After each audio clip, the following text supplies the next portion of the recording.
अपना घोषणा पत्र हम लोगों ने तैयार किया कि विक्रम में क्या क्या चीज़ की कमी है और क्या क्या चीज़ होना चाहिए। और इस घोषणा पत्र में तकरीबन 12 पॉइंट है। पहला घोषणा पत्र में है कि विक्रम में आज का जो स्थिति है होल्डिंग टैक्स का, शिक्षा की जो बात है उसमें यहाँ पर कहीं बढ़िया जगह है शिक्षा का। जो प्राइवेट स्कूल खोले हुए हैं लोग, देखिए मैं किसी पर टीका टिप्पणी नहीं कर रहा हूँ, बताएंगे 4-4 5-5 महीना वृद्धा पेंशन लटक जाता है।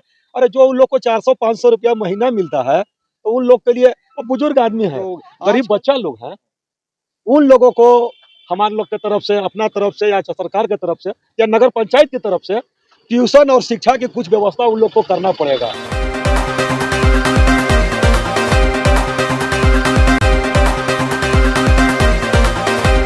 देखिए, ये हमारे हाथ में जो पोस्टर है ये सुनीता देवी का पोस्टर है और आप इस पे जो है कि क्रमांक संख्या और चुनाव चिन्ह क्या है, किस पे बटन दबाना है, ये भी आपको साफ तौर पे दिखाई दे रहा होगा। लेकिन ये तो हो गई इनकी प्रचार प्रसार की सामग्री। लेकिन अब देखिए जो जनता विक्रम नगर पंचायत वासियों के लिए जो घोषणा किए हैं सुरेंद्र यादव की पत्नी सुनीता यादव, आखिरकार ये घोषणा जो है कि आप देख सकते हैं। और मैं इस घोषणे पे जो है कि काफी विस्तार से बात करूंगा। इससे पहले नमस्कार, मैं अभिषेक कुमार और आप देखना शुरू कर चुके हैं आपका अपना चैनल बीकेएम खबर।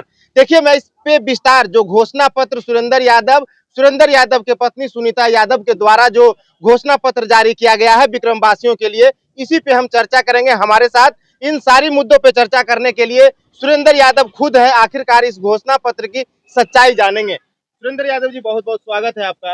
आपने ये घोषणा पत्र जारी कर दिया है।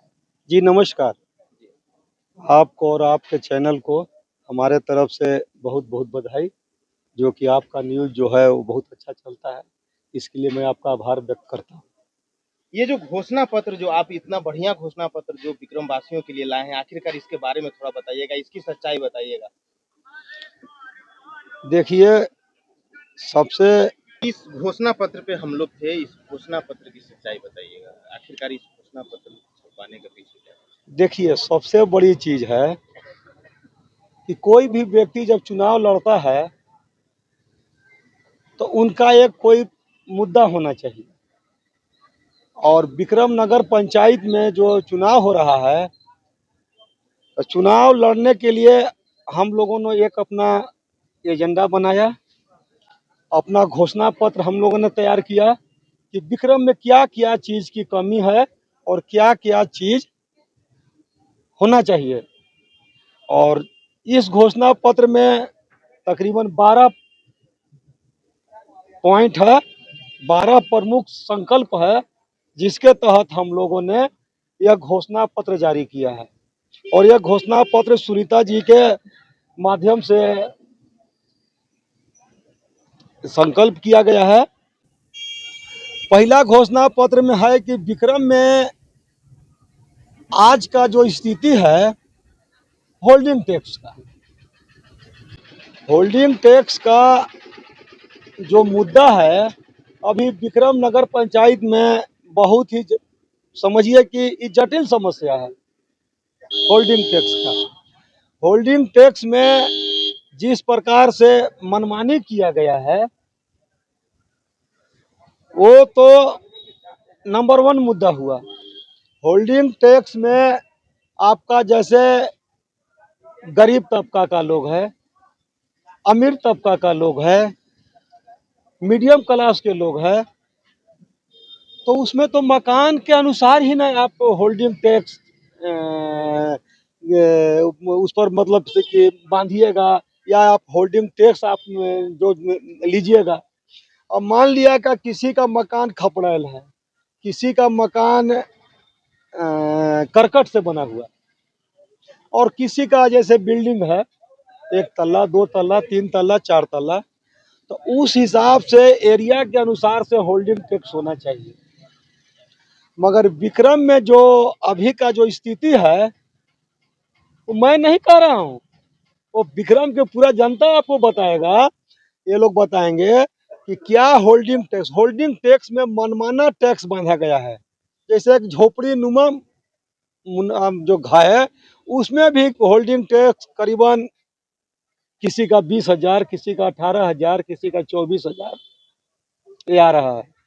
और जो बड़े लोग हैं, जो उन लोग के कॉन्टेक्ट में हैं, उन लोग का वही है 3,000, 4,000, 2,000। मतलब जिनको 12,000 18,000 होना चाहिए था उन्हीं को 2,000 3,000। अरे भैया ये तो जनता ने बताएगी आपको। अरे आपसे क्या छुपा हुआ है? आप तो दिन रात मेहनत करके आप ये न्यूज को प्लस करते हैं और ये जनता ये न्यूज देखती है। यहाँ का जो ये स्थिति है, होल्डिंग होल्डिंग टैक्स सबसे बड़ा मुद्दा है, ठीक ना? होल्डिंग टैक्स जो है से सबसे बड़ा मुद्दा है। शिक्षा पे भी आपने काफी जोर दिया है। सबसे पहले बात करेंगे साफ सफाई पे, विक्रम की साफ सफाई पे भी आपने काफी जोर दिया है। देखिए, सबसे बड़ा चीज है सर कि विक्रम में सफाई नाम का कोई चीज नहीं है। हमको तो लगता है कि यहाँ 200-300 से कम सफाई कर्मचारी भी नहीं बहाल होंगे। जहाँ तक मुझे जितना हमको अंदाज है, उसके चलते मैं आपको बताना हूँ। जहाँ पर जैसे देखिए, अब मान लिया कि बाजार है, रोड है, तो भैया ये तो नगर पंचायत है ना। आप होल्डिंग टैक्स ले रहे हैं तो आपको तो सफाई देना है, सफाई करना है? आपको नल जल पानी का व्यवस्था करना है। न यहाँ पर कोई सफाई का व्यवस्था है, न किसी प्रकार का कोई ढंग का बैठने का जगह है। तो ये तो सबसे बड़ी मुद्दा है ना। और जहाँ तक शिक्षा का बात है, ओम प्रकाश जी कहते हैं, शिक्षा का जो बात है उसमें यहाँ पर कहीं बढ़िया जगह है शिक्षा का। जो प्राइवेट स्कूल खोले हुए हैं लोग, देखिए मैं किसी पर टीका टिप्पणी नहीं कर रहा हूँ। कुछ इसमें लोग हैं जो कि स्कूल चलाते हैं और वो भी चुनाव मैदान में हैं। तो उनको तो अपना गिरवन में झांकना ना चाहिए कि जब चुनाव हम लड़ रहे हैं तो हमारा स्कूल के बारे में भी क्या है क्या नहीं है। यहाँ पर तो हम देखे हैं कि जो बच्चा हॉस्टल में रहता है उसी से लोग खेत कोड़वाते हैं, उसी से मट्टी कोड़वाते हैं, उससे फूल पौधा रोपवाते हैं। इसके लिए तो मालिक की जरूरत है ना। और जहाँ तक ये आप बाजार के मुद्दा पर आते हैं, तो बाजार में कहाँ कोई चीज है? ये तो बाजार बगल में है ना। आप देख लीजिए, बाजार में जिस तरह से ये लोग मनमानी ढंग से पैसा वसूल करते हैं, उस हिसाब से किसी प्रकार का कोई व्यवस्था ही नहीं है। जैसे मछली बाजार हुआ, आपका मुर्गा बाजार हुआ, आपका मीट वगैरह का जो बाजार लगता है, तो वहां पर तो प्रतिदिन सफाई, मान लिया कि आप होल्डिंग टैक्स ले रहे हैं, बाजार से आप चुंगी तसल रहे हैं, तो वहां पर तो सफाई करना है ना। पर डे तो झाड़ू लगना चाहिए है। जैसे में आपका टेम्पू स्टैंड है, तो टेम्पू स्टैंड है, तो टेम्पू स्टैंड से आप पैसा ले रहे हैं, तो टेम्पू स्टैंड के लिए यात्री को कम से कम इस भीषण गर्मी में बैठने के लिए प्रतीक्षालय तो चाहिए ना। बिल्कुल होना चाहिए कि कोई भी जैसे टेम्पू का नंबर रहता है, एक टेम्पू भरेगा तब ना दूसरा टेम्पू वहां से उस पर अपना लाइन में आवेगा।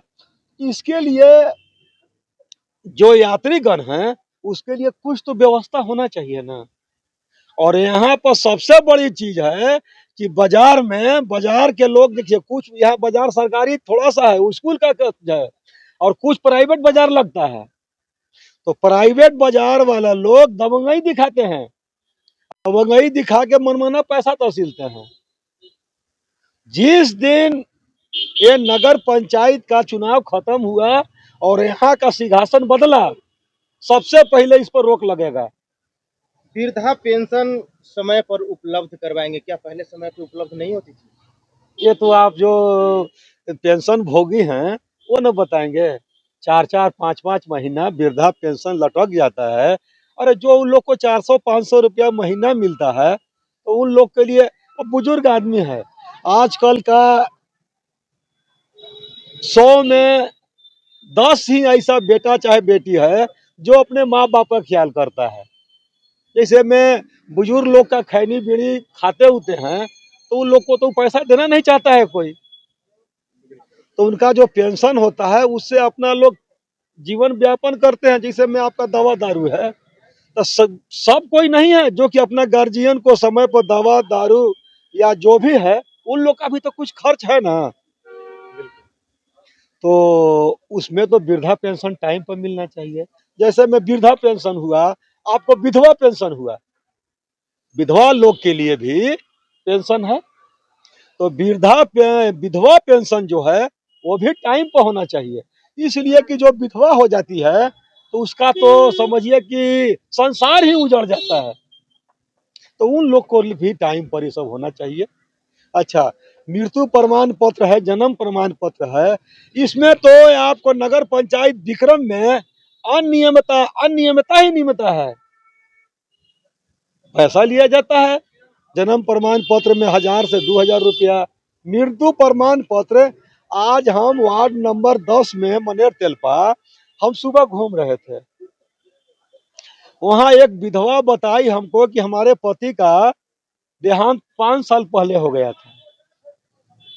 तो 5 साल पहले उनके पति का मृत्यु हुआ और ये पूरा कागजात जो होता है ये लेकर नगर पंचायत में इन्होंने जमा किया। आज तक उनका वृद्धा पेंशन नहीं बना है। तो हमसे बोली, तो हम कहा कि वो कागजवा जो है ना हमको दीजिएगा। तो वो कहीं कि वह लोग रख लेलन है। अच्छा, ये लोग हाँ, वहीं रख लेलन है। ये सब में थोड़ा सा सुधार की जरूरत है। सुधार की जरूरत है। सुरेंद्र यादव यानी कि सुनीता यादव सुधार करेंगे। देखिए, सबसे बड़ा सवाल जो है विक्रम वासियों के लिए, विक्रम वासियों के बच्चों के भविष्य के लिए है। यहाँ पे गरीब छात्रों को ट्यूशन की सहायता दी जाएगी। अब हम इन्हीं से जानेंगे कि 10th और 12th के छात्रों को किस तरीके से जो है कि ट्यूशन में ये मदद करेंगे। सुरेंद्र यादव जी इन्हीं से बात करते हैं। ट्यूशन की जो सुविधा है उसमें आपने यहाँ पे लिखा है गरीब बच्चों को आर्थिक रूप से जो कमजोर हैं उनको सहायता, कैसे ये सहायता प्रोवाइड कीजिएगा, थोड़ा दर्शकों को बताइए। जी जी, जैसे बहुत लड़का जो है जो गरीब परिवार से बिलोंग करता है, जैसे गंगा चक वार्ड नंबर 13 में एक मधेश रविदास है। उनका बेटा अभी हाल फिलहाल में मतलब टॉपर किया है पढ़ाई में।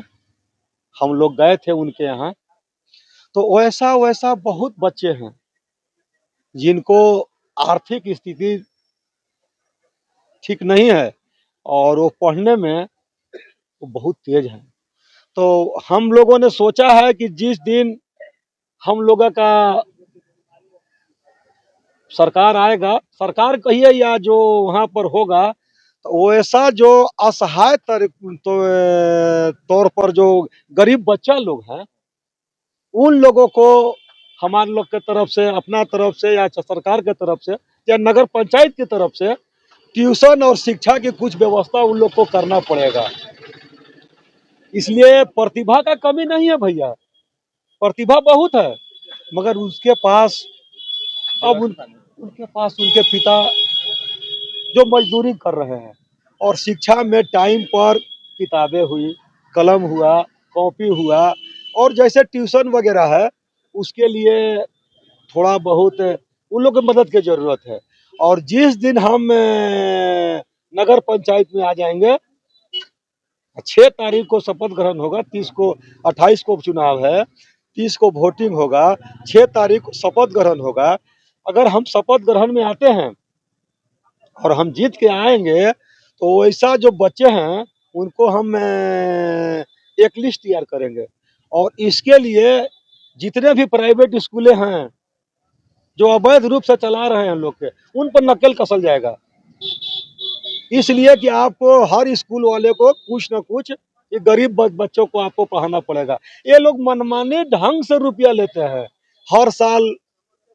जैसे फीस तो पूरा दे दिया, तो इस क्लास से उस क्लास में जब बच्चा जा रहा है तो इन लोग का फिर एक फीस है भैया, एक फीस और है वो जो आपको देना है।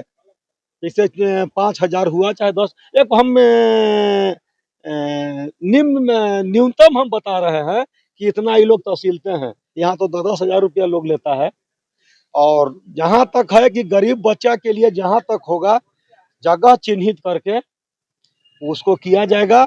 और सरकारी जितने स्कूलें हैं खास करके विक्रम नगर पंचायत में, वहाँ पर स्कूल पर हम लोग नकेल कसने के काम करेंगे कि टाइमली पढ़ाई हो और बच्चे लोग को उचित शिक्षा मिले, जिससे बच्चे आगे बढ़े, उनका भविष्य संवरे सुधरे। चलते चलते सुरेंद्र यादव जी, जनता से, जनता जनार्दन जनता मालिक से क्या अपील करना चाहेंगे? देखिए, सबसे बड़का चीज है ना कि इस लोकतंत्र में ऊपर में एक भगवान है, वो तो आपका त्रेता द्वापर सतयुग सबसे चला आ रहा है, मगर आज के डेट में जो है लोकतंत्र में सबसे बड़का जो है जनता मालिक, और जनता जो है वो हमारे लिए भगवान रूप है, और जनता जो है वो मेरा मालिक है, और जनता का मैं एक नौकर, एक सेवक और एक हरवाहा हूँ। उनका सेवा करना ही मेरा पुण्य काम है। और जिस दिन हम लोग जनता से कटने की कोशिश करेंगे तो जनता जिस तरह हमको जनाधार दे रहा है, कल तो हमको भी नकार न देगा, मगर वो नौबत हम नहीं आने देंगे कि जनता हमसे कट जाए। इतना हम मेहनत करेंगे, इतना हम जनता के भलाई के लिए रात दिन काम करेंगे कि जनता हमारे लिए जो सबसे बड़ा जो इस धरती पर भगवान के बाद अगर जो दर्जा है जनता का, वो जनता हमसे नारुष्ट ना हो। नारुष्ट ना हो। जी जी। अपने सिंबल और 28 तारीख को मतदान केंद्र पे जाना है, कितना नंबर पे बटन दबाना है, ये भी अपनी जनता को बताइए। देखिए, सबसे पहले मैं आपको बताना चाहता हूँ कि हमारा जो चुनाव चिन्ह है वो टमटम छाप है, 2 घड़ा लगा हुआ टमटम छाप, वही मेरा चुनाव चिन्ह है। और हमारे कैंडिडेट जो हैं सुनीता जी, सुनीता यादव जी का क्रम संख्या जो है वो नंबर 5 पर है। नंबर 5 पर इनका ईवीएम में जो है उसको बटन को दबाना है, और जब बटन दबा के पी का आवाज निकलेगा और उसके बाद ही वोट पड़ेगा। और चुनाव में किसी प्रकार का कुछ नहीं है, जनता की लहर है। हाँ, मैं एक बात आपको बताना चाहता हूँ, कल हमारे जो उम्मीदवार हैं सुनीता यादव जी, सुनीता देवी जी कल विक्रम में घूम रही थी। 14 वार्ड का जनता जो है वो अपना आशीर्वाद देने के लिए साथ में कदम कदम में कदम मिलाकर वो लोग चल रहे थे। 14 वार्ड का जनता। अरे भैया, ये तो आप पता ना कीजिए, समझिए कि वो जन सैलाब था, इतना जनता था, इतना जनता था कि हम लोगों को 4 घंटा लगातार पैदल चलने पर, कहीं वो लोग नहीं बैठे हैं। पानी उन्हें भी पीना है तो लोग चल रहा है या पानी उनका व्यवस्था हो रहा है। वो जैन सैलाब ही कल निर्णय कर दिया कि विक्रम की धरती पर क्या होने जाना है, क्या होगा। देखिए, आपको सर मैं बताना चाहता हूँ, जब जब जनता जागा है परिवर्तन हुआ है। तो इस बार विक्रम की जनता ने ठान लिया है कि बदलाव। तो आप लोगों ने सुना, इस बार विक्रम की जनता ने ठान लिया है कि बदलाव करना है। अब सुरेंद्र यादव जी के द्वारा जो है, सुरेंद्र यादव के पत्नी सुनीता यादव के द्वारा जो है कि घोषणा पत्र जारी कर दिया गया है। और ये घोषणा पत्र जहां तक सुरेंद्र यादव जी ने बताए हैं, उनके अनुसार जो है कि ये घोषणा पत्र जो है कि विक्रम वासियों के लिए काफी लाभकारी होगा। और ये घोषणा पत्र जो है कि अब देखना ये होगा कि आखिरकार सुरेंद्र यादव और सुनीता यादव जो घोषणा पत्र के जरिए वादा कर रही हैं, वो वादा कितना धरातल पे उतरता है। लेकिन इससे पहले विक्रम वासियों की जनता को ये समझना होगा, और मैं आपको बता दूं कि विक्रम वासियों की जनता को 28 जून को मतदान केंद्र पे जाना है और अपना मूल्यवान मत दान करना है। अब दान आपको खुद करना है कि आप किनको अपना मत देना चाहिएगा, कौन आपके क्षेत्र और कौन आपके अध्यक्ष और कौन आपके उपाध्यक्ष लायक हैं, कौन आपके वार्ड सदस्य हैं जो आपकी दर्दों को सुने और आपके दर्द का निवारण की कुछ उपाय करें। ना कि सिर्फ जो है कि चुनाव के दरमियान लंबी चौड़ी भाषणें कर दें और उसके बाद जो है कि आपका वोट मोहने के लिए उसके बाद से जो है कि आपकी क्या समस्या है नेताजी सुनने को भी तैयार नहीं हो। फिलहाल के लिए इतना ही। आप क्या सोचते हैं, और खास करके अगर आप विक्रम नगर पंचायत से हैं तो विक्रम नगर पंचायत में सुनीता यादव का जो घोषणा पत्र है, इस घोषणा पत्र के बारे में आप क्या सोचते हैं, कितना प्रतिशत आप ये आकलन करते हैं कि ये घोषणा पत्र धरातल पे उतरेगा? अपनी राय कमेंट बॉक्स में जरूर दे। बने रहें बीकेएम खबर के साथ। जय हिंद, जय बिहार।